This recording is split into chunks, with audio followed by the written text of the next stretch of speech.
নরসিংদীর রায়পুরায় কৃষি অনুখাদ্য ও নকল কীটনাশক বিক্রির অভিযোগে এক ব্যবসায়ীকে ১,০০,০০০ টাকা জরিমানা করেছে ভ্রাম্যমাণ আদালত।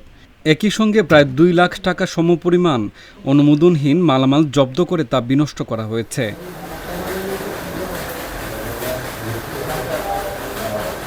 মঙ্গলবার বিকেলে গোপন সংবাদের ভিত্তিতে উপজেলার হাসনাবাদ বাজারে এই অভিযান পরিচালনা করেন রায়পুরা উপজেলা সহকারী কমিশনার ভূমি ও নির্বাহী ম্যাজিস্ট্রেট মোহাম্মদ মাসুদুর রহমান রুবেল।